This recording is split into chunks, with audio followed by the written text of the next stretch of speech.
എല്ലാവർക്കും നമസ്കാരം. ഇന്നത്തെ വീഡിയോയിൽ ഷെയർ ചെയ്യാൻ പോകുന്നത് വളരെ ഹെൽത്തിയായ ഉഴുന്നുകഞ്ഞിയുടെ റെസിപ്പിയാണ്. ഈ കഞ്ഞി ഉണ്ടാക്കാൻ ആവശ്യമുള്ളത് 1/4 കപ്പ് തോലോട് കൂടിയ ഉഴുന്നാണ്. ഈ കഞ്ഞി കൂടുതൽ ഹെൽത്തിയാകുന്നത് തോലോട് കൂടിയ ഉഴുന്ന് കൊണ്ടുണ്ടാക്കുമ്പോഴാണ്. ഇനി ആവശ്യമുള്ളത് 1/4 കപ്പ് ശർക്കര, 1 കപ്പ് തേങ്ങയിൽ 1/4 കപ്പ് ചെറു ചൂടുവെള്ളം ഒഴിച്ച് പാലെടുക്കാം. ഇനി ആവശ്യമുള്ളത് 2 ടേബിൾ സ്പൂൺ തേങ്ങ, 2 ഏലക്കയും കുറച്ച് ചുക്കുപൊടിയും. ഉഴുന്ന് നന്നായി വറുത്തെടുക്കാം.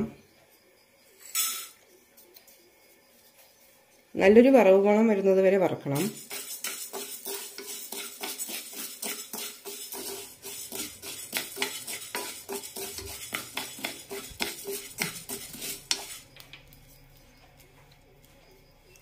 ഉഴുന്നിൻ്റെ കൂടെ തന്നെ ഏലക്കയും ഇടാം. ലോ ഫ്ലെയിമിലിട്ടിട്ട് വേണം വറുത്തെടുക്കാൻ. ഉഴുന്ന് ചോക്കേണ്ട ആവശ്യമില്ല, നല്ലൊരു വറവ് മണം വരുന്നത് വരെ വറുത്തെടുക്കാം. 3-4 മിനിറ്റ് കൊണ്ട് തന്നെ റോസ്റ്റായി കിട്ടും. നല്ലൊരു സ്മെല്ല് വരാൻ തുടങ്ങിയിട്ടുണ്ട്. തണുത്തതിന് ശേഷം നന്നായി പൊടിച്ചെടുക്കാം.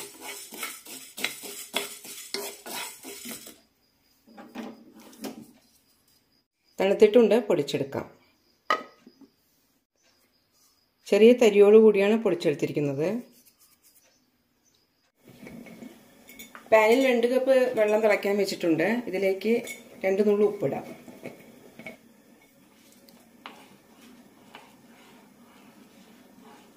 വെള്ളം തിളയ്ക്കാൻ തുടങ്ങുമ്പോൾ ഉഴുന്നിൻ്റെ പൊടിയിടാം.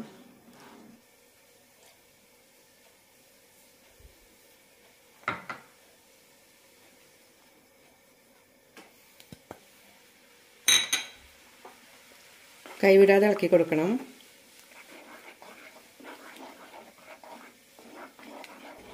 ഉഴുന്ന് നന്നായി റോസ്റ്റ് ചെയ്തുകൊണ്ട് പെട്ടെന്ന് വെന്ത് കിട്ടും.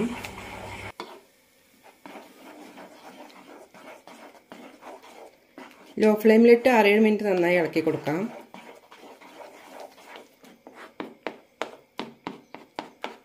കട്ടകളൊക്കെ ഒന്ന് അടച്ചു കൊടുക്കാം.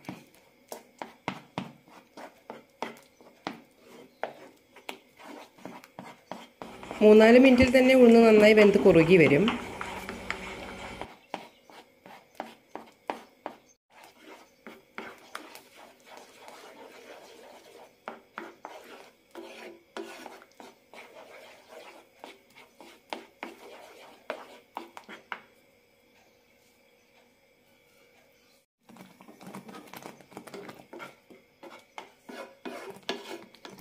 ഉഴുന്ന് നന്നായി വെന്തിട്ടുണ്ട്. ഇനി ഇതിലേക്ക് ശർക്കര ഇടാം.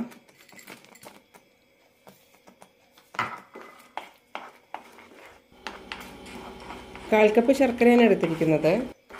ഈ അളവിലെടുക്കുകയാണെങ്കിൽ മീഡിയം മധുരമേ ഉണ്ടാകുള്ളൂ.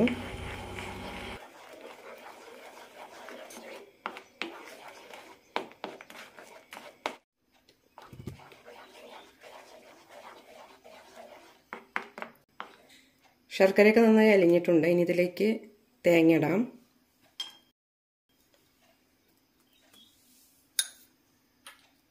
കൂടെ തന്നെ 1/2 ടീസ്പൂൺ ചുക്കുപൊടി. നന്നായി മിക്സ് ചെയ്യാം.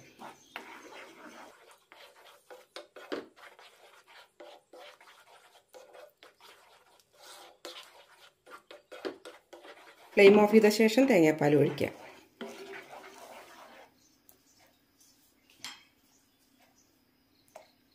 തേങ്ങാപ്പാലിന് പകരം പശുവിൻ പാലും യൂസ് ചെയ്യാം. പാൽ ഇഷ്ടമില്ലാത്തവർക്കോ അല്ലെങ്കിൽ അലർജി ഉള്ളവർക്കോ അത് സ്കിപ്പ് ചെയ്യാം. 1 കപ്പ് തേങ്ങയിൽ നിന്ന് 1/2 കപ്പ് തേങ്ങാപ്പാലാണ് എടുത്തിരിക്കുന്നത്.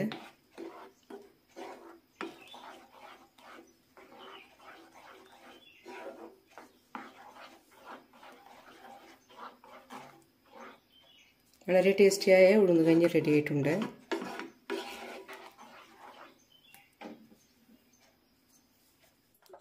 ബ്രേക്ക്ഫാസ്റ്റായോ ഡിന്നറായോ മാത്രമല്ല, 11 മണിക്കൊരു ഹെൽത്തി ഡ്രിങ്കായോ അല്ലെങ്കിൽ 4 മണിക്ക് ചായയ്ക്ക് പകരമോ ഇതുണ്ടാക്കിയെടുക്കാം. വളരെ ഹെൽത്തിയും ടേസ്റ്റിയുമായ ഉഴുന്നുകഞ്ഞിയുടെ റെസിപ്പി എല്ലാവരും ട്രൈ ചെയ്ത് നോക്കൂ.